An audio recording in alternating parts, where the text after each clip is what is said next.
súper. Muchas gracias. Bueno, para empezar, les presento que hoy día nos acompaña a Javier Peñafiel, egresado en Ingeniería Industrial, Transporte y estudiante de Magíster en Políticas Públicas en Pontificia Universidad Católica de Chile. Formación complementaria en Función Pública de la Fundación Botín, Georgetown University y la Universidad de Salamanca. Investigador en temas de transporte, economía, educación y regulación urbana. Voluntario por más de 6 años en Fundación de Techo, líder de trabajo, realización en clase de pobreza y desigualdad, coordinador de áreas secundarios y región metropolitana, y actualmente miembro de la Red de Servicio Público en América Latina, coordinador de la Red Chilena para el Servicio Público, Ingeniería para Chile. También tenemos a Lake Zagaris, reconocida experta internacional en temas de desarrollo de sociedad civil, participación y democratización de la gestión urbana territorial y transporte sustentable, particularmente el transporte activo, enfocando procesos de cambio que potencien la caminabilidad, cicloinclusión, el transporte público y un transporte más justo. Comienza el 2019 siendo seleccionada entre mujeres líderes de distintos países del mundo como una mujer notable del transporte, Remarkable Woman of Transport, por la agencia alemana HIS, y su iniciativa de Transformative Human Mobility Initiative. Es profesora de Ingeniería de Transporte e investigadora afiliada del Centro de Desarrollo Urbano Sustentable, CEDEUS, y el Centro de Excelencia en BRT+, ambos de la Pontificia Universidad Católica de Chile. También nos acompaña Trinidad Vidal, socióloga de la Universidad Católica y máster en Política Social y Mediación Comunitaria de la Universidad de Barcelona. Actualmente, directora de Estados Unidos e incidencia de Fundación Mi Parque. Anteriormente, trabajó en el Ministerio de Vivienda y Urbanismo y en el Centro de Políticas Públicas de la Universidad Católica. En Fundación Mi Parque, busca recuperar áreas verdes para el encuentro de las personas a través de un proceso de diseño participativo. Les invitamos a que se puedan presentar ustedes ahora, ya que hice la introducción, si nos pueden contar un poco de quiénes son, qué han hecho. No sé quién quiere comenzar. Lake, ya que tiene el micrófono abierto.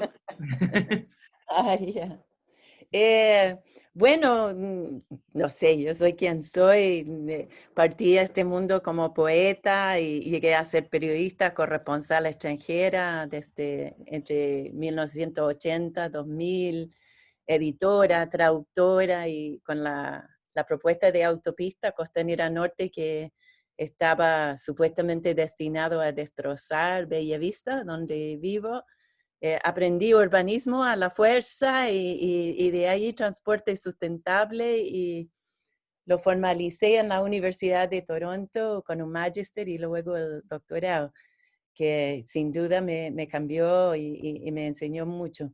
Pero siempre me gusta decir, atribuir que mucho, mucho, mucho de lo que yo sé es por todos estos años de trabajo con la gente de la Pérgola Santa María, de la Vega Chica, del Tirso de Molina, de la Vega Central, de la Junta de Vecinos de Bellavista, etc. O sea, que el mundo popular, el mundo ciudadano, tiene conocimientos muy profundos que son muy importantes de tomar en cuenta cuando uno está planificando o co-creando ciudades. Muchas gracias. ¿Quién quiere seguir? Yo puedo continuar. Yo me llamo Trini Vidal. Como decía Claudio, yo soy socióloga. Soy directora de estudio de incidencia de una fundación que se llama Mi Parque.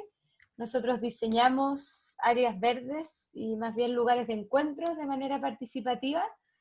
Áreas verdes y patios en jardines infantiles también.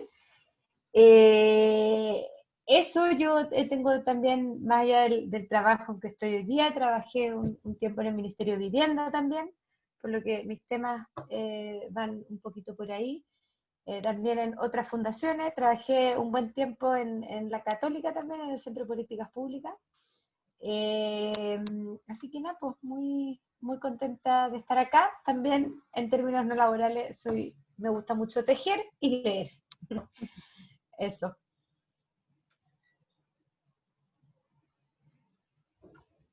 Muchas gracias. Aprovecho entonces tal vez de agregar un poco a la presentación que hacía Claudio. Bueno, la gracia es que estoy recién saliendo de Ingeniería UC, de hecho todavía me falta la herramienta de título, así que ahí estoy tal vez en un paso más cercano. Pero también, de lo que decía tanto la Trini como Lake, creo que por lo menos en mi caso mi experiencia más significativa fue mi participación en Techo, sobre todo trabajando en distintos campamentos de la RM, y la experiencia que uno tiene ahí, sobre todo ahora que yo estoy metido tal vez en el ámbito más académico con investigaciones, los números esconden muchas cosas, no te cuentan la historia, uno se las trata de contar cuando investiga y tiene sesiones muy entretenidas diciendo esto se puede ver a esto otro, intelectualmente muy desafiante, pero son historias que uno se cuenta y es distinto a que te las cuenten las personas. Entonces creo que ese es un valor muy importante, sobre todo a la hora de hablar de desigualdad, cuando uno va más allá de lo económico, en el trato, en el acceso a poder influir en política pública, entre otras cosas. Así que feliz de estar acá también. Bueno, muchas gracias por su presentación. Ahora queremos comenzar con las preguntas que fueron propuestas. Primero empezamos con un tema más contexto actual. Dado que se quiere escribir la nueva constitución en Chile, y nace el debate de cómo debería plantearse los derechos sociales o agregar tales a la educación, salud, vivienda o derecho social, medio ambiente, entre otros. Desde su punto de vista, ¿qué derecho social debería agregarse o modificarse en pos de reducir la desigualdad en algún área que ustedes estimen conveniente? No sé, ¿quién quiere comenzar? Bueno, quizás ahí yo parto voluntariamente sin ser designada por Claudio, ya que es uno de mis temas de especialización, que es la gobernanza y especialmente la gobernanza colaborativa. Entonces, yo creo que lo central en esta nueva constitución es establecer las garantías, los principios y las bases para profundizar en la democratización del país. Porque uno puede tener, y cada sector y cada movimiento social tiene una larga lista de reivindicaciones que son muy legítimas en general, pero no los vamos a lograr todos si empezamos al principio de la lista y tratamos de trabajarlos de uno. Lo que necesitamos es crear un sistema que contrasta con el sistema actual, que es un sistema tremendamente rígido, que no permite el cambio en prácticamente ningún ámbito. Lo que necesitamos es cambiar y transicionar de ese sistema a un sistema mucho más democrático, mucho más participativo, que establece mecanismos para resolver estos temas de una manera democrática. Y por democrática quiero decir que realmente el sistema sea capaz de acoger las propuestas, las aspiraciones, las preferencias y también las necesidades de una amplia gama de la sociedad y partiendo y priorizando a las personas más vulnerables. El primer derecho y el derecho más importante que se le quita a las personas vulnerables es su derecho a participar en la toma de decisiones que les afectan. Y por eso es muy, muy importante esos cambios en la Constitución. Las personas que usamos el sistema de FONASA, el sistema de salud pública, no tenemos dónde opinar y menos opinar de una forma vinculante en cómo se estructura ese sistema. Ni siquiera el Congreso puede hacer eso como estamos estructurados ahora. Así que enfatizaría mucho eso y dentro de eso crear mecanismos que hay en los países, especialmente sajones, los Países Bajos, Dinamarca, Canadá, Inglaterra, que fomentan, apoyan, financian a la sociedad civil, la ciudadanía organizada. Porque aquí se financia a las empresas, al gobierno, a los consultores, pero las pobres organizaciones de base en particular tienen que rascarse con sus propias uñas, como se dice acá. Tenemos que sobrevivir el ninguneo y las dificultades con muy pocos recursos. Y eso no solo es injusto, sino que limita las capacidades de desarrollo y de respuesta de Chile frente a todos los desafíos que estamos viviendo. Y yo, para complementar un poco lo que dice la ley, no solo las organizaciones de base se tienen que rascar con sus propias uñas, sino que tienen que competir por recursos todo el tiempo. O sea, hoy día finalmente estar en una organización, yo hablo y voy a hablar todo el tiempo desde la Fundación Mi Parque, ¿ya? En el fondo yo vengo a representar una institución y a nosotros nos toca trabajamos permanentemente con organizaciones funcionales o territoriales, y uno ve que hoy día están diseñadas, la estructura está diseñada para competir por recursos, principalmente, ¿ya? Entonces ahí yo tomo lo que dice Ley, en que hoy día, más allá de que hay que incluir ciertos derechos sociales, desde el punto de vista que nosotros trabajamos, creemos que quizá es un buen momento para empezar a hablar del derecho a la vivienda y la posibilidad de ponernos de acuerdo acerca de algunos principios, qué tipo de ciudad queremos, cómo iremos tomando decisiones sobre ellos, y algunos asuntos que a los que trabajamos en esos temas nos parece que debieran ser relevantes, no por el techo propiamente, o sea, no por, digo, el techo me refiero a la casa, sino por los servicios que debiera proveer una ciudad, y eso tiene que ver después con la inequidad territorial y una serie de cosas que ojalá, como dijo la ley, uno lo pudiera incluir, o sea, de alguna manera esa es una demanda que podría incluirse como derecho social. Pero yo creo que lo principal tiene que ver con cómo este marco que nos va a encuadrar nos permite reestructurar la distribución que tenemos del poder. Que yo creo que por ahí va la base, más allá de que sí hay que incluir ciertos derechos sociales. No puedo estar más lejos de ser experta en Constitución, estoy aprendiendo igual que todo, entonces no sé bien cómo se hace, pero sí hay ciertas cosas que nosotros sabemos que en nuestro rubro no están declaradas y que quizás sería bueno declarar, pero sobre todo potenciar el cómo hacemos un sistema donde estén de alguna manera más distribuidas las posibilidades de tomar decisiones. Ahí, para agregar algo y no repetir, me sumo mucho, o sea, me tocó verlo mucho del techo como la competencia por recursos, y sobre todo que al final termina traduciéndose muchas veces en una dependencia de quién te da esos recursos, y eso te limita las posiciones que uno puede tomar, porque la mayoría vienen de empresas, y eso uno sabe que tienen conflictos de interés con las posiciones que uno pueda tomar tal vez como organización, y eso tensiona a las organizaciones mucho, como sobre todo las que trabajan territorialmente, porque desde el territorio están observando algo y viendo ciertos problemas, pero finalmente saben que para poder cumplir su trabajo necesitan también mantener contentos, por así decirlo, al otro lado. Y es una tensión, yo creo que vi en casi todas las organizaciones y que es muy fuerte. Y segundo, Otrin, no sé si quería agregar algo. No, después quiero agregar algo a eso, pero... Y algo tal vez también con lo que dijiste, como de los derechos, o sea, yo también pienso mucho en el derecho a la vivienda, que hoy en día no está. De hecho, ayer, solamente para revisar, como que abrir la Constitución, contra F vivienda, nada. Y sobre todo entendiendo algo que tal vez a los ingenieros nos cuesta mucho, o sea, que tal vez ahí nos diferenciamos mucho de los abogados y nos falta un poco esa formación, cuando existe disputas de derechos, por ejemplo, en un desalojo. En un desalojo se pelea parte del hecho de la inviolabilidad del suelo que existe con el derecho a la propiedad privada de quien es dueño del terreno en una toma, por ejemplo.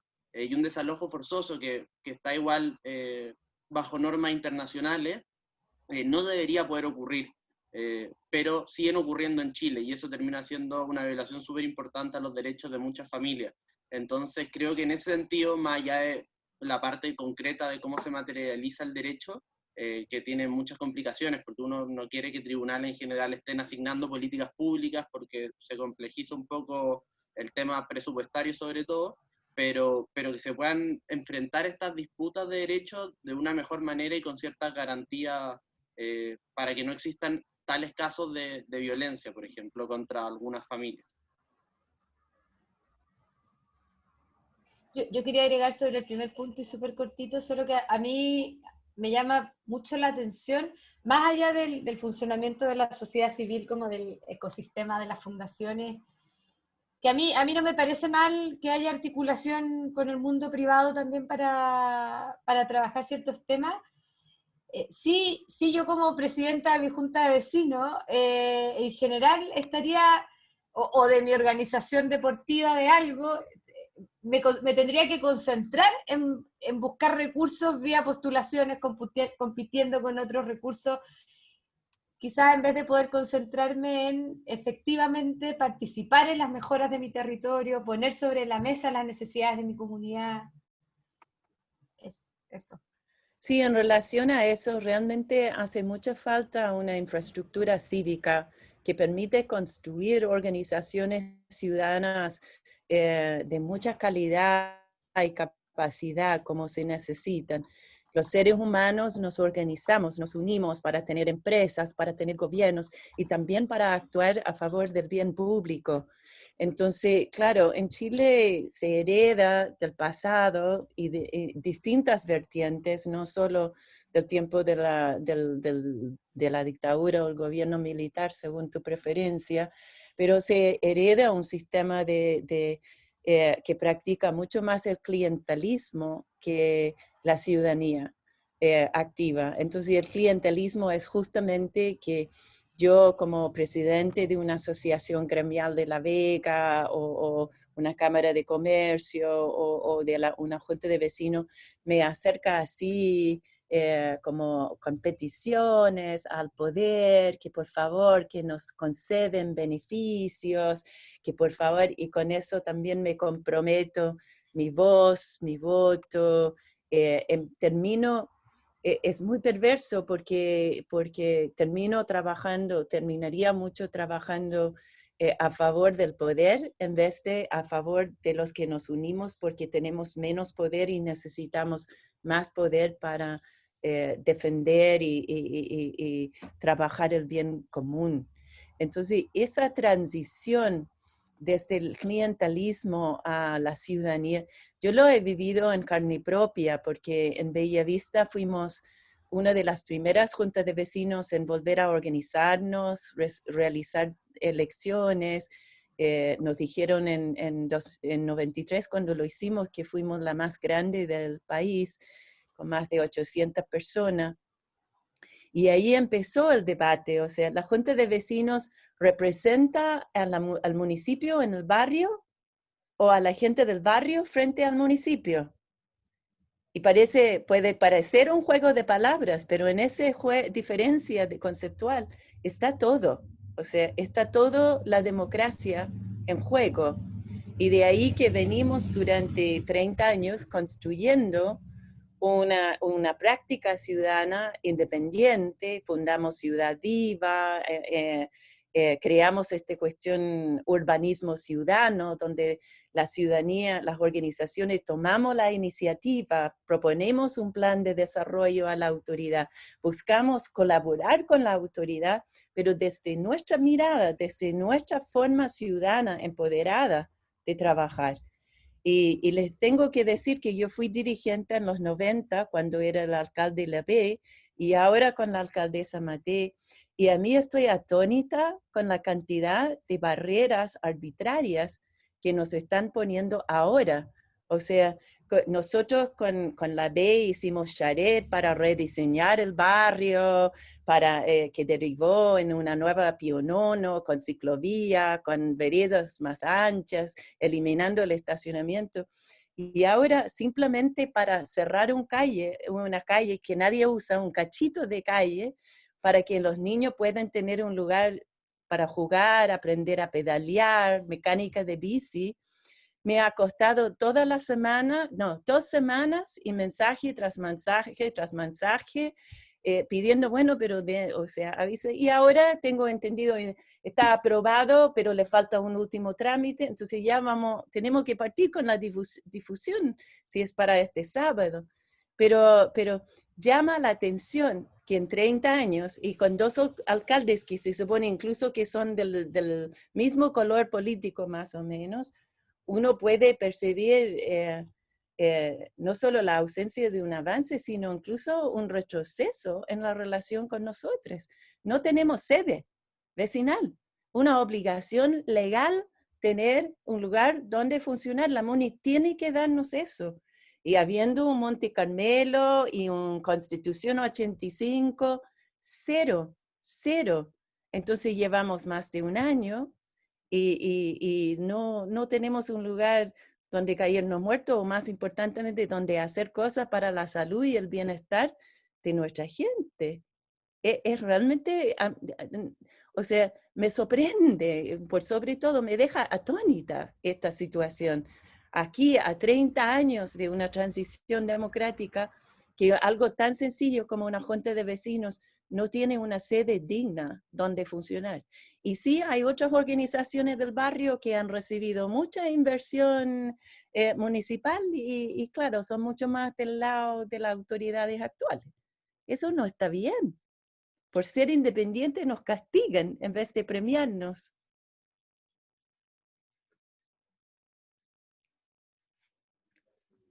Bueno, interesante punto. Efectivamente, es complicada la situación cuando hay grandes diferencias de poder dentro de organizaciones y mucha burocracia de por medio que enlentece bastante los procesos para lograr ciertas políticas públicas o ciertos proyectos que benefician a la comunidad. Un poco uniéndonos a los temas de los gobiernos, uno si revisa los datos tributarios, un grupo académico sugiere que entre 1962 y 2014, Chile ha sido el país más desigual de la OCDE y de los estados latinoamericanos, en los que hay datos comparables. La investigación sostiene que nuestra desigualdad actual es superior a la que teníamos en los años 60 y 70, pese a que desde que el regreso a la democracia, la tajada se le ha llevado a los más ricos ha bajado. ¿Por qué creen que estos 50 años nos ha costado tanto eliminar o reducir la desigualdad?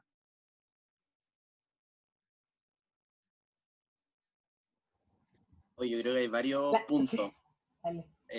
Voy a intentar muy corto algunos que pensé.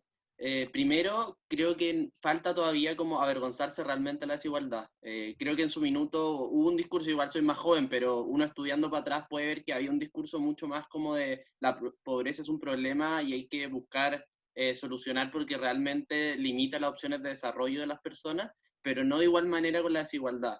Muchas veces creo que hay un discurso de, bueno, puede ser justa hasta cierto sentido, entonces creo que falta avergonzarnos mucho más y ahí la academia puede hacer un aporte muy grande. O sea, la investigación de Zimmerman sobre como la posibilidad de acceder al 0,1% más rico de la sociedad en Chile, donde solamente si eres hombre y estudiaste en un colegio privado, estudiar en la Católica o en la Chile te aumenta tu posibilidad, y si eres mujer o no estudiaste en un colegio privado, no.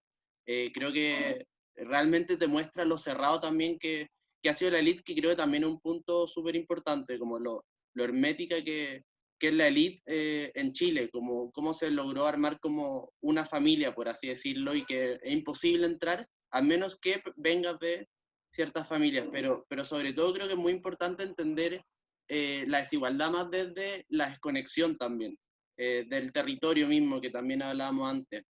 Lo mismo decía Lake, tal vez, como hoy en día la élite política no conoce realmente, y en eso me incluyo, cómo funciona mucho del ámbito público que le llega a la gran mayoría de la población, porque no se atienden ahí, por lo tanto no hay una preocupación real por mejorarlo, no existe una real capacidad de sufrir esos problemas y que eso te movilice.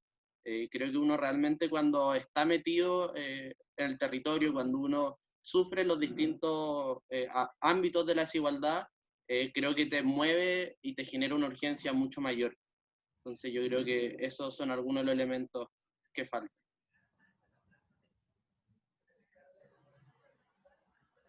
Sí, bueno, súper de acuerdo, súper interesante lo que dice Javier, que nos hace falta espantarnos más. Y es verdad que yo, que soy muchísimo mayor que ustedes, me acuerdo, o sea, efectivamente es como que de un minuto para otro en términos de política social y todo eso, uno percibe que cambia, no sé si fue de que entramos a la OCDE o no tengo idea, no lo recuerdo, pero como que se pega un giro con las declaraciones frente a la desigualdad. Yo, retomando con lo de la pregunta anterior, yo creo que, y a propósito del artículo que ponen, la desigualdad también se basa en una mala distribución, no solo de la riqueza y de los ingresos, sino también de la concentración del poder y de la subrepresentación en espacios de toma de decisión, yo creo. O sea, yo creo que eso replica y un poco están vinculadas, ¿no? Esto no es solo un tema de ingresos puramente, las desigualdades son diversas. Y en ese sentido, nuevamente desde lo que a nosotros nos convoca, porque también justamente ahí el rol de la sociedad civil es un poco evidenciar desde los territorios y desde las problemáticas que nosotros consideramos un poco más esenciales. Nosotros percibimos en términos de ciudad y más específicamente de áreas verdes, como más allá como de un número concreto, uno ve que es evidente la desigualdad en la accesibilidad a áreas verdes, por ejemplo, en una misma ciudad como es Santiago. O sea, nosotros, indicadores cada vez, Chile ha mejorado un poquito con la creación de los indicadores del Consejo Nacional de Desarrollo Urbano, que pueden ser cuestionados, pero son un súper aporte para poder nivelar cierta información, y en Vitacura nosotros vemos que hay 19 metros cuadrados de área verde por habitante, más allá de cuál es el estándar o no, de acceso público, versus en Independencia, que hay 1,5, y en muchas otras comunas donde hay súper poco. Y eso, ¿qué significa? No significa poner las patitas en el pasto solamente, es mucho más complejo que eso. O sea, eso es posibilidad de encontrarnos con otros, posibilidad de descansar. Hoy día la pandemia, ¿para qué decir? Cómo nos ha enseñado lo importante que es poder encontrarnos con otras personas en un lugar que no sea la casa. Y eso es una muestra brutal de desigualdad. Y también, más allá de lo desigual que es en cuanto al área verde propiamente tal, también hay, de alguna manera, se percibe que no se hace el suficiente esfuerzo como para ese tipo de problemáticas, que son las plazas, son los accesos a otro tipo de servicios, ya sea públicos o privados, que debieran estar en los barrios, los que acrecientan y exacerban y muestran de manera muy brutal el tipo de desigualdad que tenemos. Yo no te podría decir, a propósito de la pregunta, cuánto hemos disminuido, cuánto hemos aumentado. Yo creo que eso los números lo dejan a la vista, pero la visión de las problemáticas territoriales que tiene esa desigualdad me parece que sigue siendo súper brutal.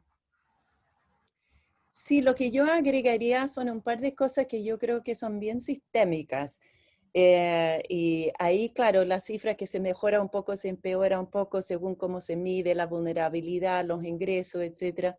Pero en general las mejoras en los indicadores de pobreza en Chile, por ejemplo, se han logrado a través de subsidios directos a un grupo de familias. No se ha logrado a través de crear una sociedad más equitativa, ¿no? No somos una meritocracia en Chile.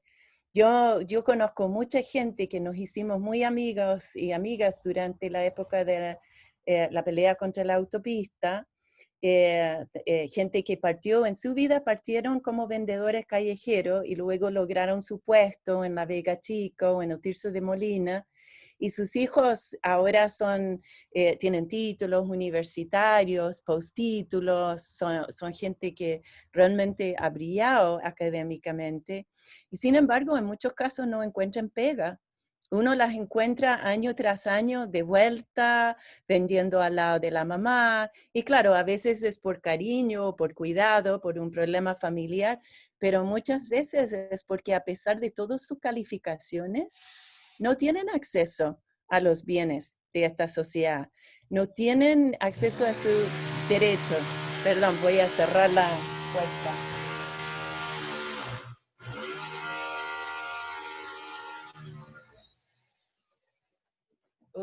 Parece que hay mucho ruido. Ya, perdón. De repente la construcción. Bueno, entonces volviendo a este tema, y vuelvo de nuevo al tema de la democratización, porque aquí hay un problema de no compartir el poder, como han dicho Trini y Javier, pero también hay un problema de discriminación, de frentón. Y ahí esa discriminación viene con su contraparte, que es privilegio. Y lo veo, a mí me sorprende, pero mucha gente de buena voluntad o de buen corazón viven en un mundo de tanto privilegio que no se imagina como el resto de nosotros vivimos fuera de esa burbuja. Y yo me incluyo sabiendo que yo, siendo profesora de la Católica, etcétera, tengo muchos privilegios también, pero vivo en Bellavista. Hacen una reapertura en Bellavista que es desastroso, que nos llenan de autos, que nos llena de verdaderos pandillas de hombres recorriendo, robando desde su vehículo, golpeando a la gente. Viene la policía, los carabineros, no nos atiende. Incluso dejaron a un vecino mío que fue muy golpeado en un robo, lo dejaron, ni siquiera lo llevaron a la posta. Entonces, esta situación de los 85 ciclistas que han muerto en este año, que es una cifra estrafalaria, o sea, imposible de imaginar una sociedad y un poder del Estado que se mantiene indiferente frente a la muerte de 85 personas inocentes en lugares que además son requetecontra mapeados y identificados como de riesgo. Entonces, lo terrible para la gente que vive fuera de esta burbuja, y yo reconozco que vivo como en la frontera de la burbuja, porque tengo privilegios que otras personas, mucha gente con la cual interactúo, no tienen, pero lo terrible es realmente, vuelvo una y otra vez a un dicho que tenía un miembro de la Junta Militar, que en este mundo había humanos y humanoides. Y creo que entre líneas, psicológicamente, sociológicamente, para el élite que detenta el poder, ellos son humanos y el resto de nosotros somos humanoides. No tenemos los mismos derechos a la vida, a la integridad física, a la expresión de nuestras críticas, al plantear nuestras propuestas. Hoy día en la mañana amanezco con las noticias de que una manifestación contra los ciclistas muertos, contra esta situación que está matando a ciclistas, detuvieron a 3 ciclistas adultos y un niño. O sea, en Pedro de Aguirre Cerda, uno dice, en Ñuñoa, a mis amigas en Ñuñoa salen a manifestarse a cada rato y no se van detenidas. Pero a la gente que va a Plaza Italia o que va en Pedro de Aguirre Cerda o que va en Renca, pucha, la vida es re distinto. Entonces, este contraste, esta necesidad de realmente salir a conocer, a estirar la mano, a empatizar, a entender que en realidad que tu mundo sea así y todo funciona súper bien en tu mundo, llamas a la MUNI a denunciar ruido y vienen y paren el ruido. Eso no es la realidad de la mayoría del país. No lo es. Y eso crea mucha desigualdad. Creo ahí me gustaría agregar muy cortito que eso es fundamental y en todos los ámbitos de la desigualdad, también no sé, por ejemplo, de género. Yo hablando con amigas, yo decía como, me decían como quería salir a trotar y mi mamá no me dejaba en la noche porque era peligroso. Y decía como, pero yo salgo a trotar siempre, no sé, 9, 10 de la noche y no me pasa nada. Y obvio, soy hombre y jamás voy a poder como sentir probablemente el mismo nivel de miedo a salir a trotar en la noche y que toda mi familia o que todos mis cercanos me digan que es un peligro el volverme tal vez solo de una fiesta o algo así. Entonces creo que el intentar escuchar también la experiencia de otras personas en los distintos ámbitos, el andar en bicicleta, de una mujer, de un hombre, y más como distintas personas y características que tienen, es fundamental para, yo creo, darse cuenta de lo que están, o sea, lo que sufren y lo que enfrentan muchas personas hoy en día y que de unas características que uno tal vez no puede elegir, en mi caso, no sé, ser un hombre blanco, heterosexual, que nací en un lugar acomodado, jamás me voy a dar cuenta porque tengo estas características y tengo la suerte de no tener que tal vez tener ciertos miedos que otras personas tienen, también por algo tampoco pudieron elegir. Entonces creo que es súper importante hacer un ejercicio de empatía en ese sentido muy importante para darse cuenta que hoy en día hay mucha más desigualdad de las que uno tal vez puede creer, sobre todo desde una posición de privilegio. Sí, y yo lo que agregaría ahí a lo que dice Javier es que tenemos que hablar de violencia. Simplemente condenar. Yo soy pacifista de toda la vida, nunca voy a cambiar en ese sentido, pero tenemos que hablar de la violencia que vivimos y que vive mucha gente día tras día sin poder ejercer en un mínimo de agencia humana para cambiar eso. La violencia de género, la violencia por ser diferente sexualmente, la violencia por ser diferente porque uno es migrante o pueblo originario. El nivel de violencia que vivimos todos los días es altísimo. Entonces ahí está la importancia. Tenemos que hablar de la violencia, condenarla venga de donde venga, ya, ok, ya, been there, done that, está clarísimo, pero de ahí, ¿de dónde viene la violencia en nuestra sociedad y cómo la cambiamos? Y de hecho, y aquí termino esto porque no quiero ser largo, pero está clarísimo que la desigualdad se acompaña con niveles de desigualdad y violencia, van juntos. Los dos se alimentan. La desigualdad se mantiene con sistemas de violencia que muchas veces interiorizamos y la violencia nace también de estas desigualdades. Así que los dos hay que amarrarlos y trabajarlos en conjunto y con mucha conciencia. Javier tiene la mano levantada.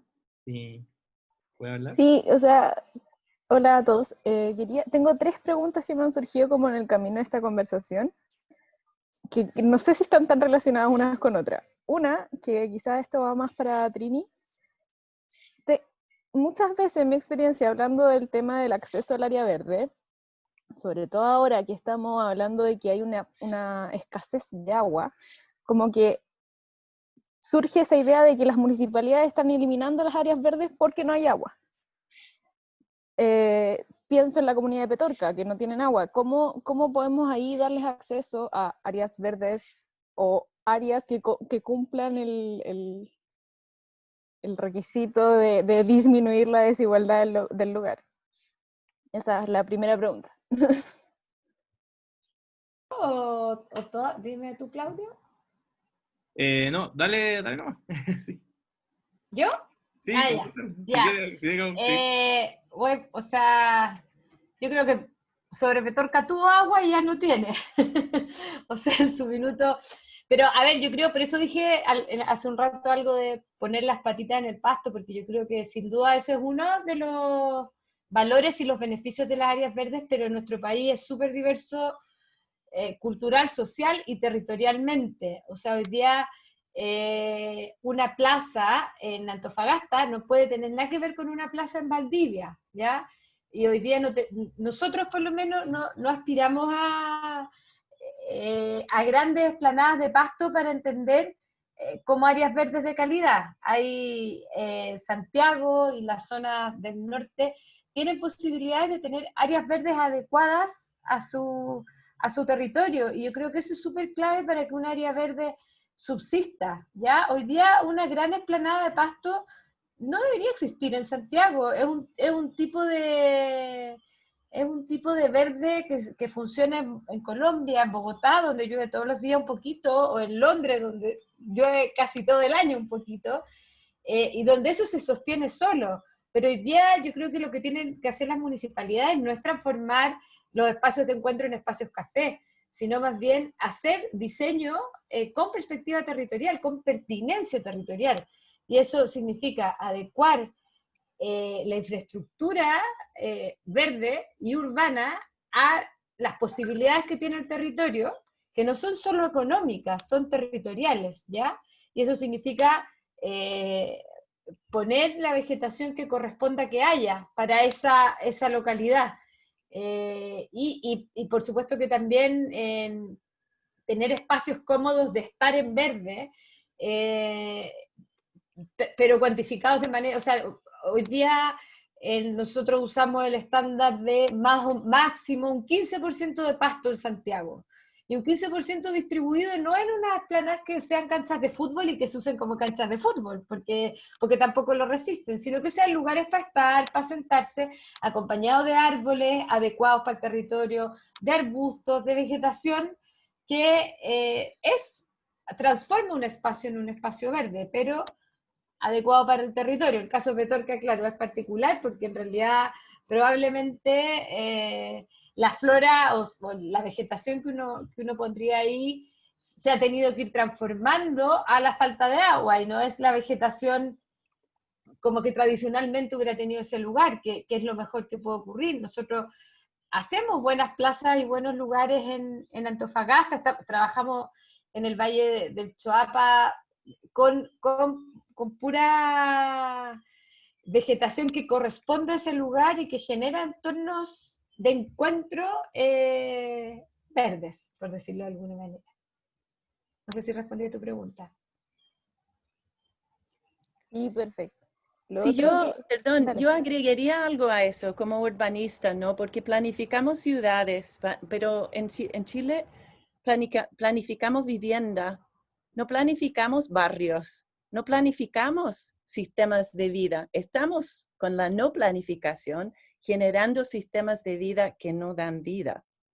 Entonces, y esto vuelve a la primera pregunta sobre la nueva constitución. Nosotros necesitamos normas que nos permiten definir que para cada nuevo proyecto de vivienda, por ejemplo, se tiene que tener como mínimo la norma de la OMS, que probablemente es baja, pero es la norma que hay en este momento, de 10 metros cuadrados por cada persona. Porque no es solo la necesidad del contacto con la naturaleza. Nuestro sistema inmune no funciona sin contacto con el barro, con las bacterias, con el mundo natural. Pero además, o sea, lo que dice la Trini, que me parece sumamente importante, también se agrega la ciudad comestible, una ciudad capaz de fomentar, como estamos fomentando en muchos barrios y desde 1880 más o menos en La Pintana, cuando empieza el movimiento de huertas urbanos y todo ese proceso, sabemos y queremos mucha gente producir un porcentaje de su propia comida, no todo, pero una parte. Y eso también, o sea, tiene cada barrio, cada nuevo proyecto de vivienda, sea estas torres, sea una cosa de menor altura, tiene que cumplir con normas que van a permitir a esas personas crecer sanamente. Las niñas y los niños no se desarrollan bien sin contacto físico. El asma, la tasa de asma en la población sube cuando no hay contacto con la naturaleza, vuelve casos como la poliomielitis, etc. Entonces, también políticas de recuperar los humedales urbanos, las napas subterráneas. Nosotros no les damos ninguna prioridad en este momento en nuestras normas de gestión territorial a cómo vamos a gestionar y recuperar. No hay una ética, porque ni siquiera es una política, no hay una ética de cuidado del lugar, de la tierra, porque la tierra nos cuida a nosotros. Y eso hace mucho falta expresarlo en normas, pero también en una gestión territorial empoderado, donde hay gente, donde hay autoridades facultadas para tomar esa decisión. Porque hoy en día, aunque quisiera un municipio rechazar una torre de 20 o 30 pisos, no pueden. Simplemente no pueden por la constitución que tenemos y la institucionalidad de construcción que tenemos. Y eso es lo que tiene que cambiar. Francisco, ¿quiere hacer una pregunta? ¿Tiene la mano levantada? Sí. O sea, mi pregunta... ahí sí, me puse el audífono. Mi pregunta iba a partir de lo que decía Lake y también de lo que decía Trinidad y Javier en cuanto a hacernos conscientes de la desigualdad y hacernos partícipes y no ser indiferentes a esto. Pero a mí me pasa que incluso en esta misma actividad habemos muy poquitos. O sea, la actividad yo la encuentro súper buena, la conversación está excelente, pero los interesados al parecer cada vez son menos. Entonces, el mensaje, y al final también somos como los mismos que siempre hemos estado interesados por estos temas.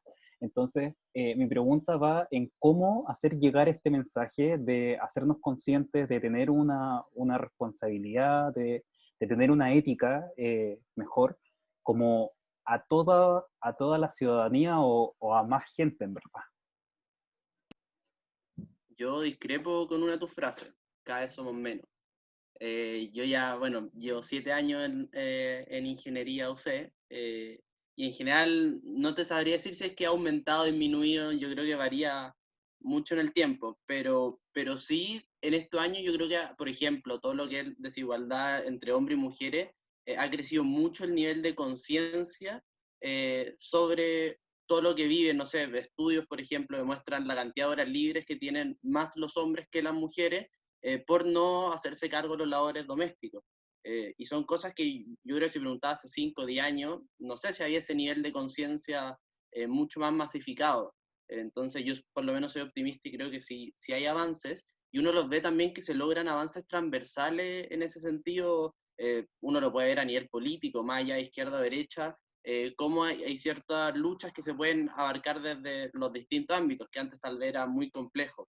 Eh, Incluso yo creo que Chile, sobre todo con todo lo que fue el estallido social y el proceso que estamos actualmente, yo por lo menos he visto mucha gente que tal vez hace un tiempo no se involucraba, mucho más metido ahora. Uno siempre puede discrepar, y creo que es muy natural, en los medios o cuál es el objetivo final, etcétera. Pero sí creo que hay un mayor nivel de concientización, y creo que eso es parte de lo importante de transmitirlo, porque en verdad si yo creyera que cada vez vamos a ser menos y que vamos a ser lo mismo, yo ya conozco a Lake, he hablado con la Isa, con Claudio en otra instancia, etcétera, no vengo, po. Pero no creo que sea así. Yo creo que sí van a haber gente que tal vez uno no conoce, y que esto se va a poder ir masificando constantemente y ir logrando avances. Pero para eso también hay que convencerse de que se puede, y que incluso aunque el día de mañana, en un año más, no haya cambiado todo, el proceso valió la pena. Y lo que se fue avanzando sí permitió que ciertas vidas fueran mejorando, y yo creo que eso ya lo hace valer la pena. No sé si es algo tan ingenieril que tú digas como ya, realmente este es el nuevo beneficio, que no sé cuánto más, cuesta verlo, y yo creo que también uno a veces se lo tiene que inventar, pero creo que vale la pena.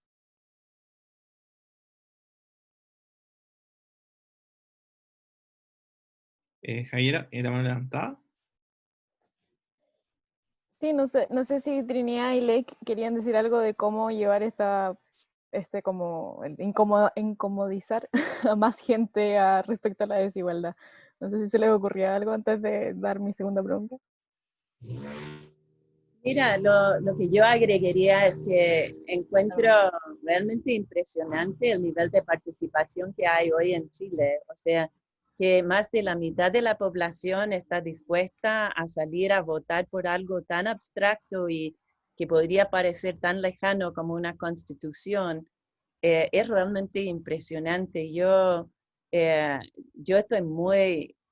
siento muy afortunada de que en una sola vida me tocó llegar en 80 a Chile, mirar cómo la gente se organizó para superar la pobreza, el hambre, cómo derrotaron a un gobierno autoritario y lograron una transición a democracia que claro que fue incompleta, pero fue bien impresionante poder ver ese proceso, ser testigo de primera fila, porque era corresponsal extranjera en esa época, y que ahora ver esto, incluso este invierno de COVID, ¿no? O sea, yo pensé, no, aquí la gente va a perder todo contacto, el riesgo de que surjan posiciones de grupos chicos muy locas, porque los grupos chicos que debaten juntos suelen llegar a posiciones muy extremas.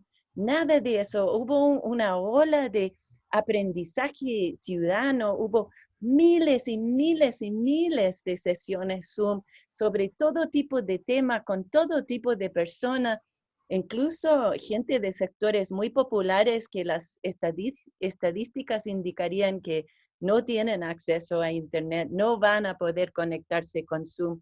Se lograron con YouTube, con Facebook, con el sonido, con Spotify, con lo que fuese, y, y hubo un tremendo aprendizaje. Y para aprender cosas que si uno da un paso atrás, o sea, en este momento son cosas necesarias, urgentes, pero no son cosas tan entretenidas de aprender necesariamente.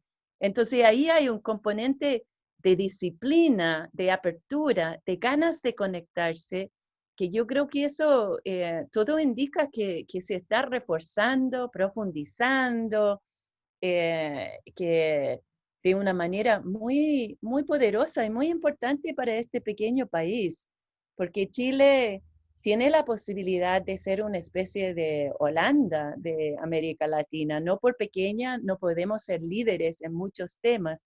Tenemos muy buena gente, tanto en los sectores populares como en los sectores académicos. Hay una cantidad de ideas, de pilotos que ya se comprobaron en estos años y que lo único que falta es que lleguen a ser políticas de Estado. Esa exclusión que hemos hablado, esa discriminación, también ha significado que nuestro Estado no se ha beneficiado de toda esta creatividad, estos estudios, estos experimentos sistematizados. No estamos hablando ya de improvisaciones, sabemos hacer muchas cosas y no nos dejan hacerlo. Entonces, levantar ese límite va a cambiar muchas cosas para mucha gente muy efectivamente. Y claro, vamos a cometer errores, no hay ninguna garantía aquí, pero serán nuestros errores con los cuales tenemos que vivir y no los de otros que tomaron las decisiones para nosotros.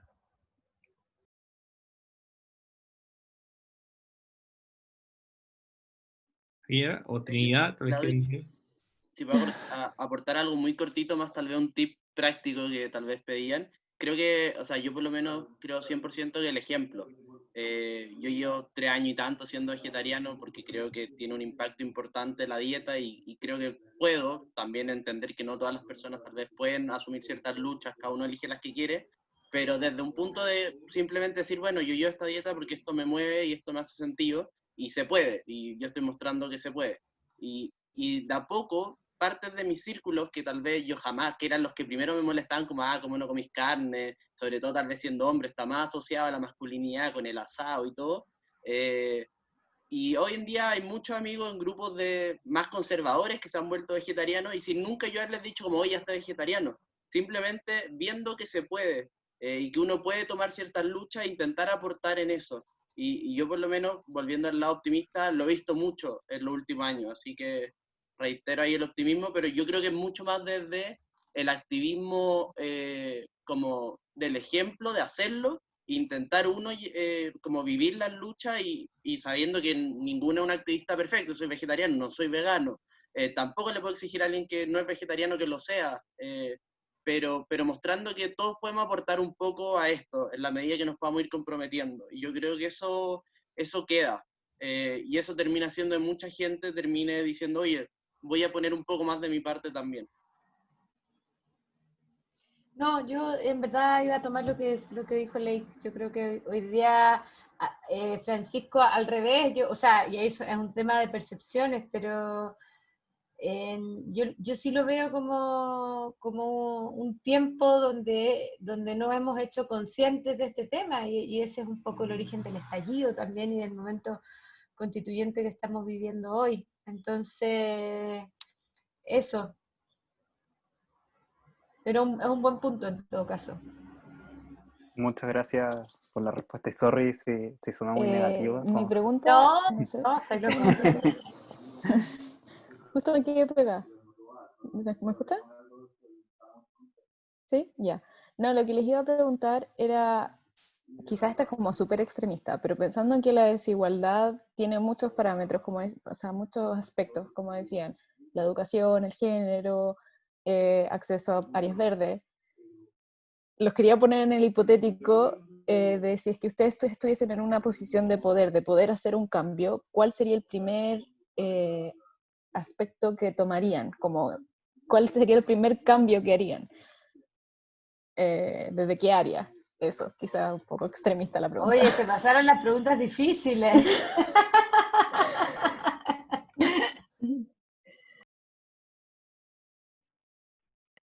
El que quiera. Bueno, yo puedo partir porque la verdad es que comparado con la situación de totalmente sin poder donde empecé mi vida en Chile hace tantos años, 40 años atrás, hasta donde estoy ahora, soy consciente de que tengo cierto poder y que es doble y triplemente importante como lo ejerzo tanto en la docencia como en la investigación, como en mis propias acciones ciudadanas, ¿no? Entonces, lo primero creo que es súper importante mantener un equilibrio y entender que si bien en siglos anteriores el modelo masculino de liderazgo era el macho fuerte que todo el mundo tenía que callarse y seguirlo, el modelo de liderazgo del siglo XXI, y no lo digo yo, sino McKinsey y otros consultores, incluso Harvard, estudios, etcétera, es un modelo mucho más basado en los valores de la mujer, del cuidado, etcétera. Entonces, es un valor de liderazgo mucho más colectivo. Entonces, por una parte, creo que es súper central entender que uno tiene que liderar, pero también tiene que seguir. Y es en ese el liderazgo y el seguirazgo y las equivalencias que uno logra en ese sentido, que uno practica la autodemocratización y uno se obliga a recordar siempre lo rico que es tener el poder para que un espacio participativo sea súper acogedor, por ejemplo, pero también lo duro que es estar en un espacio participativo donde no se presta atención a la persona más callada, a la persona más tímida, a la persona más vulnerable, o donde se usa un lenguaje denigrante o otras cosas. Entonces, vuelvo de nuevo a esta sensación de democratización permanente, que uno se tiene que autodemocratizar y autocuestionar, pero también el tipo de investigación que yo hago, por ejemplo, es investigación que yo creo que no siempre logro todo lo que quisiera, pero es tremendamente democrático. Ahora, por ejemplo, estamos haciendo un ranking de ciudades chilenas según cuán justo es el transporte en esas ciudades, desde Futrono hasta Conce, Valparaíso, Antofagasta, o sea, grande, chico.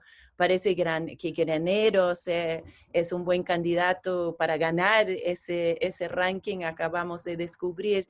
O sea, no por chico es menos importante, pero es una investigación que lo estamos codiseñando con socios de organizaciones ciudadanas en cada una de las ciudades, y también con un grupo de estudiantes míos, y también con un grupo de académicos y postdoctorantes.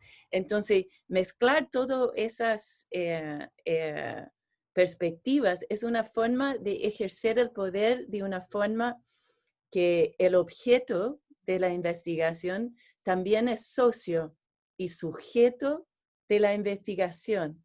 No es que yo como investigadora voy y te entrevisto a ti, dirigente ciclista o dirigente de mujeres, y me llevo tu conocimiento y me empodero a mí mismo y publico en journals importantes y gano más, etcétera, etcétera.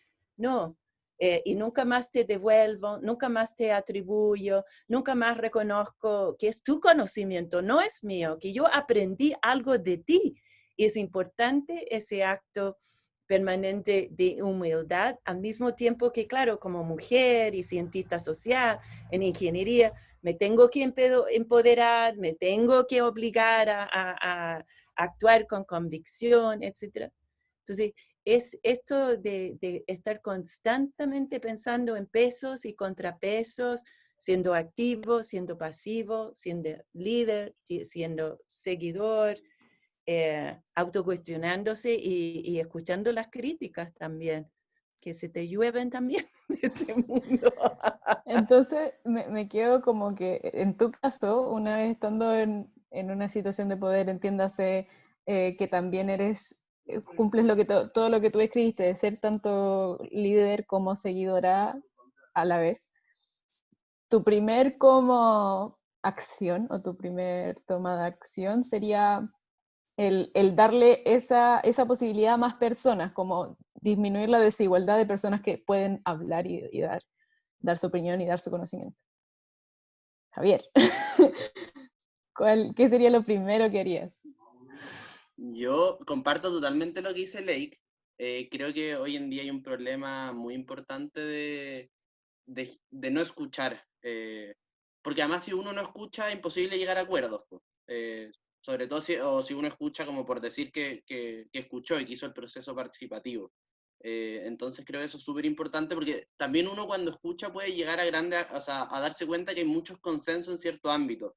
Y y lamentablemente cuando uno estudia las políticas públicas se ve que muchas veces no se avanza tanto en esos consensos que están claros, por lo menos en el mundo más de la academia muchas veces, o de las mismas organizaciones locales.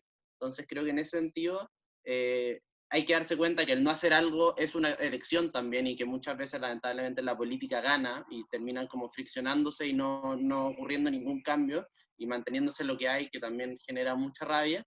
Pero también, y tal vez sería lo primero que pensé, como, y tal vez choca un poco con lo que dije antes, también hay que empujar los cambios culturales, y creo que hoy en día, si es que uno pone atención a ciertos cambios que se han producido, han logrado eso, desde la ley de aborto en 3 causales, desde la ley de inclusión, que en los colegios no puede existir selección. Ahora en su minuto era súper discutido, uno, cuando lo estuve y me ha tocado, encuentra que primero hay resultados positivos, y dos, que realmente cambia culturalmente lo que entendemos. Si en verdad a los 6 años se puede estar seleccionando un niño porque le fue mejor o peor en una prueba, ¿qué es lo que está midiendo eso realmente? El capital cultural de los padres probablemente, o cuánto pueden invertir en esa educación. Entonces, algunos cambios así, lo mismo tal vez cuotas, que yo también a priori a idea general no sé si es mi idea favorita, pero tener cuotas de máxima representación de cualquiera de los dos sexos, por ejemplo, por lo menos transitorias, creo que son súper importantes para darse cuenta que en verdad es súper raro ver, o sea, y uno ve fotos de hace 10 años y todos los directores eran puro hombres, con ternos vestidos sacándose la foto. Y que si uno empieza a cambiar esas cosas, te das cuenta que en verdad eso es lo anormal. No que hoy en día se puedan haber paneles paritarios o situaciones así. Entonces, yo igual creo que hay que forzar un poco algunos cambios, porque cuando lo empezamos a vivir nos damos cuenta que eso debería haber sido lo normal y no lo que teníamos antes, a pesar de que tal vez al inicio hubiera sido súper disruptivo. Entonces creo que hay que buscar ciertos acuerdos donde digamos, oye, acá nos tenemos que jugar, tal vez al principio no todos van a estar de acuerdo, pero sí tal vez hay una cantidad importante, y avanzar en este sentido, porque nos vamos a terminar dando cuenta que así debería haber sido. Entonces ahí todo lo que es cuotas, cosas así, creo que es importante para intentar romper la inercia, porque eso es súper difícil. Bacán. ¿Y Gabriela, Trini? yo necesito que repitas la pregunta, lo siento. No, está bien. Mi déficit atencional no me lo permite. No, la pregunta era que ya, una vez que si tú estuvieses en una posición de poder en que pudiese hacer cambios, entiéndase presidenta de Chile, senadora, no sé, algo así, ¿cuál sería la primera área de desigualdad que atacarías, como que buscarías reducir? Yo creo que y voy a ser menos, o sea, quizás más concreta, menos profunda, quería decir. Lo, lo pienso en algo que comentamos hace un rato, porque claro, sin duda el tema del género, pero como ya lo dijeron, voy a ir por otro lado.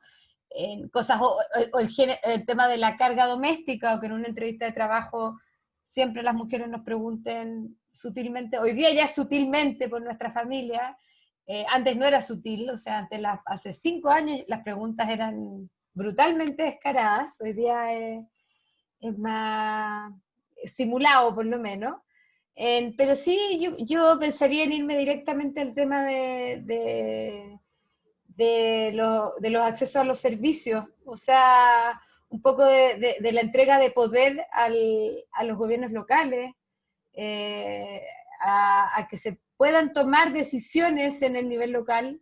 Yo creo que eso es súper importante, porque de alguna manera son los municipios los que también conocen los territorios y pueden tomar ciertas decisiones respecto, o sea, que podrían mejorar el acceso a servicios de las personas. Yo creo que yo hace tiempo que no trabajo en el Estado, pero de alguna manera la entrega de poder a los municipios en cuanto a, a gestión de cosas está súper limitada a algún fondo o algún recurso puntual que yo te digo cómo administrar y tú lo administras. Y eso se traduce en una inequidad territorial súper importante, porque eso se traduce en que yo, no sé, te doy un voucher porque los niños vayan a tu colegio, yo te pago porque los niños vayan a tu centro de salud, Yo, no sé, no, no me preocupo de ciertas cosas que tú sí sabes que son importantes, como que hay una farmacia, como que hay un supermercado, una serie de cuestiones que yo creo que pasándole esa cuota de poder que tú me la diste a mí, pasándosela al territorio, yo creo que por ahí puede ir una cosa interesante. Buenísimo, muchas gracias a los tres. Matías, ¿tiene una pregunta? Sí, o sea, son dos preguntas, pero la primera, voy a hacer la primera no porque Lexi tiene aquí. Así que, bueno, mi pregunta es, ¿qué se tiene que cambiar de la educación, o desde su punto de vista, pero principalmente respecto a la educación, para disminuir la desigualdad que existe entre las distintas localidades de nuestro país? Como, ¿qué cambiarían ustedes o qué sería bueno cambiar de la educación para disminuir la desigualdad? Esa es mi primera pregunta y la más importante. Qué linda pregunta. Yo puedo aportar como urbanista que yo crecí en Canadá, donde todos los barrios, cada barrio tiene una escuela de excelencia, una escuela básica y luego un liceo de excelencia. Cada barrio, cada liceo. Y la gente va caminando en bicicleta, a veces en transporte público para el liceo, pero es poco común eso. Y yo creo que eso es fundamental, que uno debería tener muy buenas escuelas. Chile tiene que invertir en muy buenas escuelas básicas y liceos en cada barrio. Este proceso de crear vivienda social, que me tocó verlo mucho en Temuco, Padre Las Casas, Cajón, San Ramón, el Fondo del Carmen, Labranza, es una locura.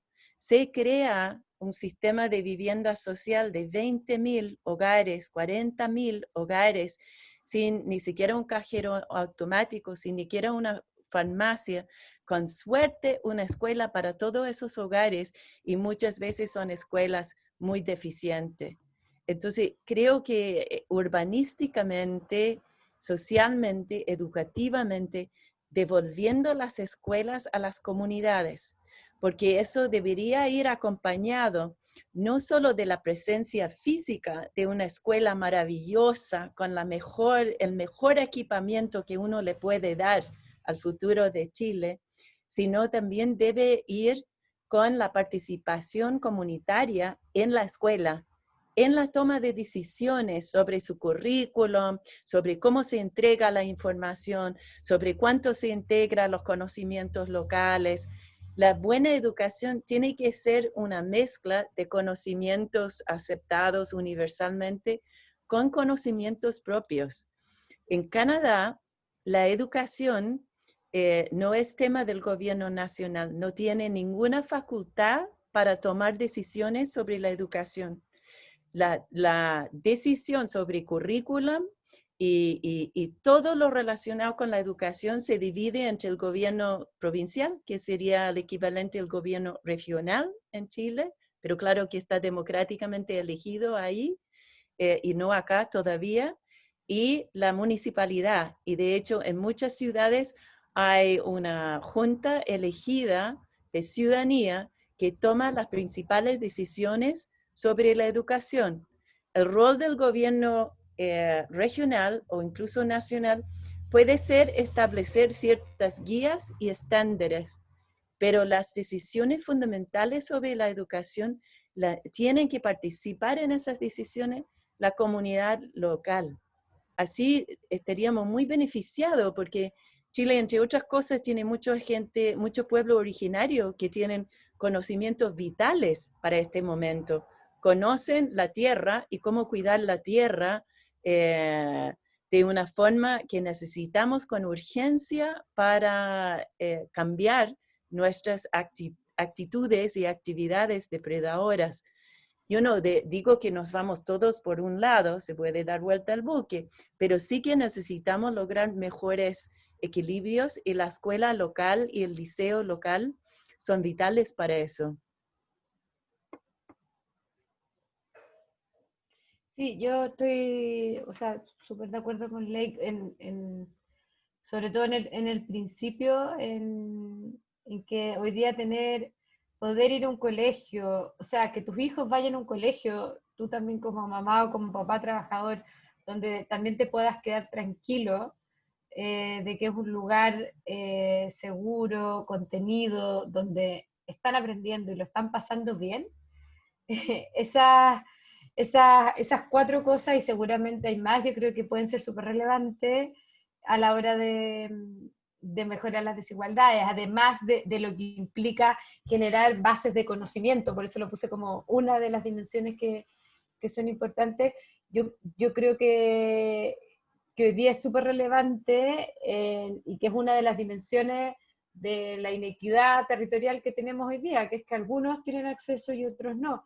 Y que hayan colegios súper, súper buenos y colegios que no responden a ninguna de las dimensiones, que dejan tranquilo a un papá o una mamá poniendo a sus hijos. Yo creo que por ahí va la cosa.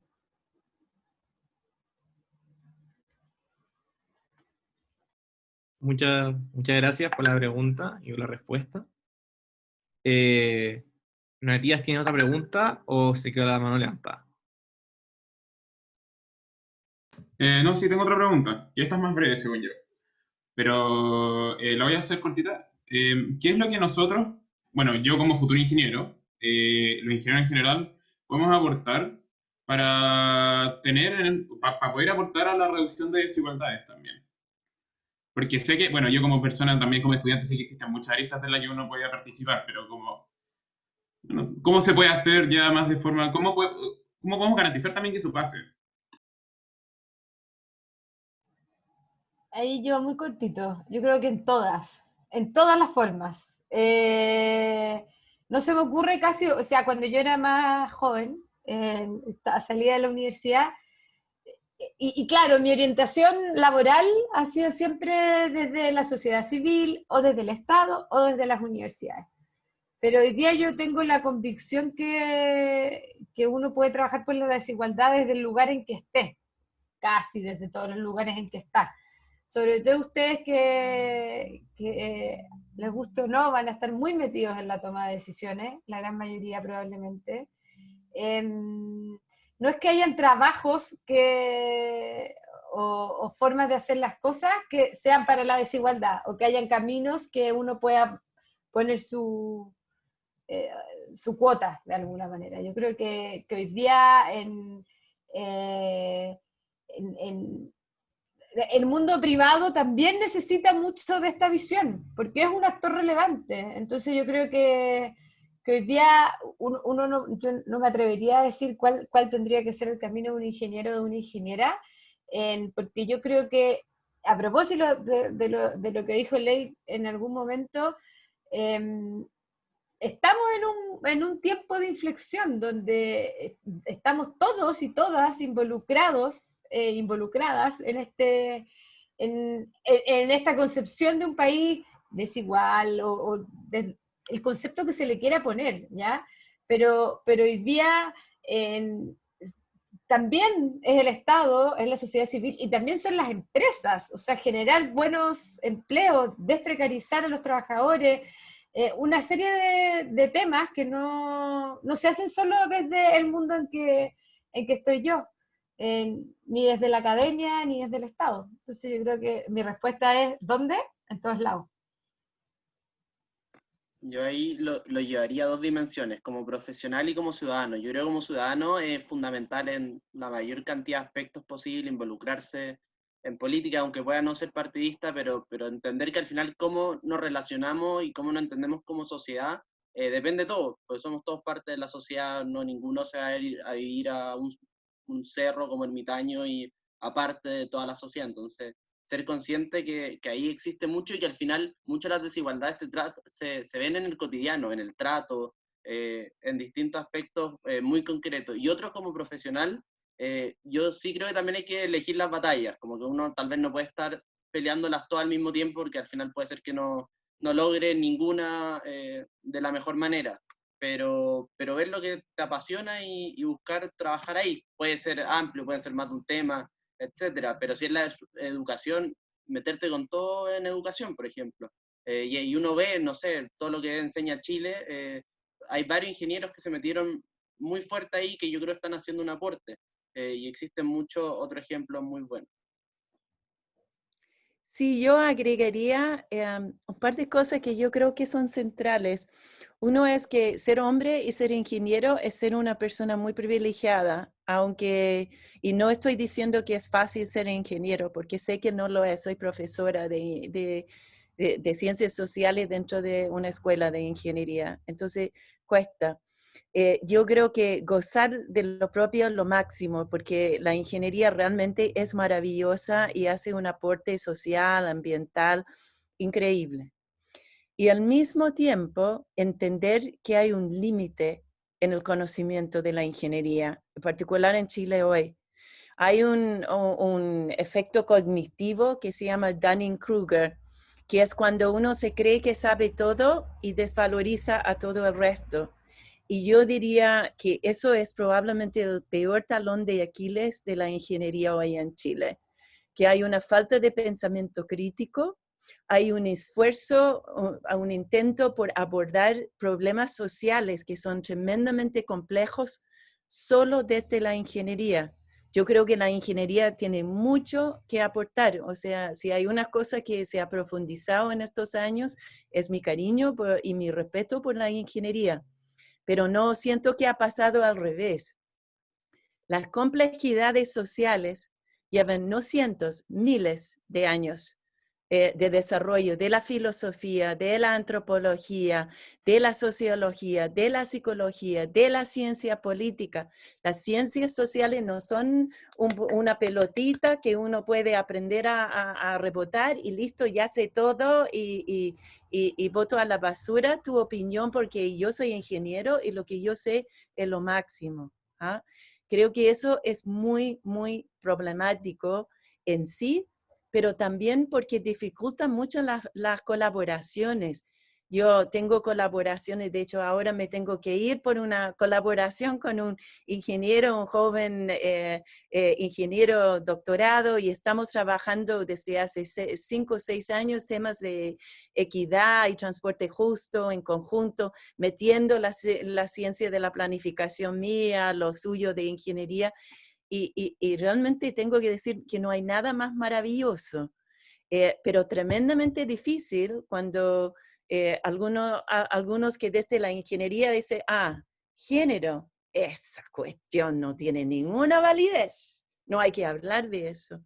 Eso es muy, muy problemático. Entonces, unámonos en un respeto mutuo y un aprendizaje mutuo para realmente potenciar tanto la ingeniería como las fuerzas de todas estas distintas ciencias sociales para abordar problemas que al final son una mezcla de problemas técnicos, sistémicos, sociales, psicológicos, políticos, etc. Así logramos lo mejor de cada uno. Muchas gracias por su respuesta. Muchas gracias. Bueno, entiendo que Lake ahora se tiene que retirar, lamentablemente. Le damos muchas gracias de todas maneras por su participación y por haber asistido. Antes que se vaya, me gustaría pedir que si quieren dejar sus contactos por el chat para que si quieren contactar con alguno de las personas acá y seguir hablando sobre estos temas, que lo dejen, están más que invitados para compartir a través del chat. Y también quería hacer una última pregunta yo que me interesa mucho, que quiero unir un poco sobre la situación del paisajismo, urbanismo, con un poco la expansión de las ciudades. Resulta que hoy en día existe una alta expansión horizontal en la ciudad de Santiago y que por esto existe una gran desigualdad en temas de movilización, gasto en traslado, en tiempo de traslado de las personas. Y también, obviamente, existen también una alta tasa de diferencias hídricas, tal como mencionaba también antes Trinidad. Entonces me gustaría saber cómo están de acuerdo con el tema de la expansión del metro y cómo creen que si están de acuerdo con la expansión horizontal o vertical y cómo esto se podría abordar a través de diferentes posturas dentro de esta mesa. Son hartas preguntas igual en una. O sea, yo, si me preguntas si estoy de acuerdo o no estoy de acuerdo con la expansión del metro, supongo que siempre voy a decir que sí, puede que tenga matices en dónde, cómo, pero yo creo que el tema de la expansión de Santiago, o sea, el problema del crecimiento de la expansión de Santiago, o sea, de cómo se formó Santiago, es que este fue planificado de una manera súper deficiente, ¿ya? Y algo salió acá, pero en el fondo lo que se hizo en los 80 fue tirar a los sectores más vulnerados lejos, ¿ya? Y en ese marco se pensaron ciudades, se pensaron barrios donde solo iban a haber casas, y nada más que casas, ¿ya? No se pensaron barrios, no se pensó ciudad, ¿ya? No se pensaron equipamiento. Entonces hoy día, ¿qué pasa? Que mucha gente se tiene que desplazar, lo hablamos al principio con Claudio, 1 hora, 1 hora y media, 2 horas a su lugar de trabajo. Entonces, hoy día la ciudad no está pensada para vivir en la ciudad, en la mayoría, estamos pensando en Santiago, en la mayoría, porque están todos muy lejos y los tiramos lejos sin considerar que necesitaban servicios con los cuales vivir. Hoy día, el año pasado salió un estudio en la Cámara Chilena de la Construcción, nosotros escribimos una columna sobre eso, voy a buscarla a ver si la encuentro y se las puedo dejar mandar, pero hoy día el 90% de los servicios privados, cajeros, farmacias, supermercados, etcétera, están donde vive el 30% de la gente más rica de Chile. Entonces, el tema de cómo diseñamos la ciudad y cómo la volvemos a hacer más densa, de alguna manera, pero en lógicas de densificación equilibrada. Hoy día el Centro de Políticas Públicas y nuestros amigos de urbanismo social lo han desarrollado harto. ¿Cómo hacemos ciudades en esa línea? No ciudades, cuando digo más densas, no nos tenemos que imaginar los edificios de Estación Central, ¿ya? No, es cómo pensamos en ciudades, y ahí creo que lo dijo la ley antes, en barrios que tienen los servicios que se necesitan para tener una vida saludable a una distancia adecuada, ¿ya? O sea, poder ir a comprar, poder ir al banco, poder ir al colegio, poder ir al centro de salud y poder trabajar más o menos en 15, 20 minutos, media hora máximo, ¿ya? Hoy día eso no le pasa a la gran mayoría de Santiago, y yo creo que es una discusión súper, súper, súper relevante y que el foco debiera estar puesto en no seguir permitiendo la expansión desaforada, ¿ya? Y hoy día la política urbana de Chile siempre ha sido tradicionalmente súper viviendista, ¿ya? Entonces, generamos barrios nuevos muy lejos y además sin los servicios adecuados, y eso sigue pasando al día de hoy, no pasa solo en Santiago tampoco. Eso. No sé, ya ni me acuerdo bien cuál era la pregunta, pero... Y ahí para agregar, o sea, estoy muy de acuerdo que un problema muy grande es como la expansión horizontal, y ahí tanto el caso que comentó Trini, que uno tal vez los casos más icónicos, Bajos de Mena, cómo se creó prácticamente una ciudad del porte de Curicó sin ningún tipo de servicio, pero también hay otros casos que tal vez, dado que están asociados a mayores recursos, pasan desapercibidos, pero son igual de problemáticos. Y ahí Chicureo yo creo que es un gran ejemplo. O sea, Chicureo está construido de una manera que lo hace cautivo totalmente del vehículo particular, porque las distancias entre casas, las distancias de los servicios y todo, no hace que ningún otro modo de transporte, la bicicleta, la caminata, sean factibles. Entonces creo que eso igual es importante, cómo se entiende la regulación urbana, y ahí creo que es muy importante el rol de los planes reguladores comunales, y de hecho una investigación que yo estoy haciendo para mi tesis tiene que ver con eso y con cuáles son los impactos o los factores que determinan los cambios en los planos reguladores. Y uno suele pensar mucho en la inmobiliaria, buscando generar tal vez como grandes construcciones como las de Estación Central, que claramente coincidimos que son negativas porque tampoco permite un desarrollo vertical sostenible, pero también la presión que hacen otros vecinos por no permitir que lleguen más gente a aprovechar las distintas infraestructuras que tienen. Por ejemplo, está el caso de cercano al colegio San Gabriel en Providencia, donde viendo los planos reguladores se puede construir a muy, muy baja altura, o sea, solamente viviendas, siendo un lugar que tiene muy buena accesibilidad, muy cercano al metro, a distintos tipos de servicios.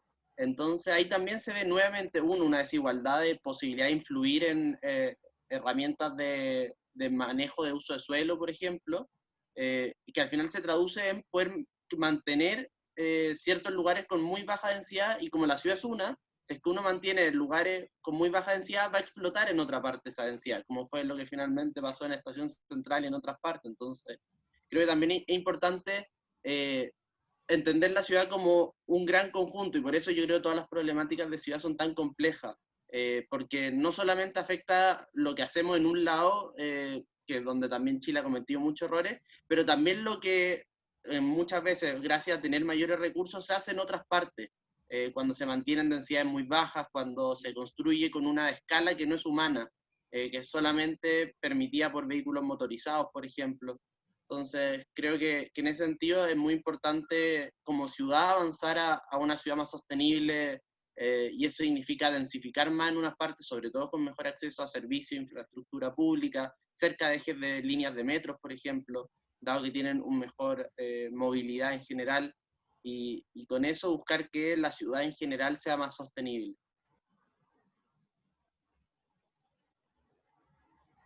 Perfecto, muchas gracias. Ya con esto concluimos la mesa. Reitero, si quieren mandar sus correos, lo pueden hacer por el chat. Y bueno, muchas gracias por asistir a todos y a todas. Espero que hayan aprendido mucho en esta conversación. Muchas gracias también a los panelistas por acompañarnos hoy en día en esta sesión. Y les cuento que este es nuestro primer día del ISEL, así que si quieren seguir de cerca las actividades, pueden seguir las cuentas de Instagram, que es @isel_KUC, o ver la página del ISEL, que es isel.ing.puc.cl. También pueden estar atentos a las redes sociales del CAI, por Instagram y por WhatsApp, que vamos a estar mandando información sobre las actividades constantemente, para que estén atentos si quieren participar en otras actividades de otra mesa. Así que muchas gracias por venir y de verdad se pasaron. Muchas gracias a ustedes por la invitación, por las preguntas, a todos los que preguntaron y a los que no también. Saludos. Chao, Muchas gracias, que gracias. estén muy bien.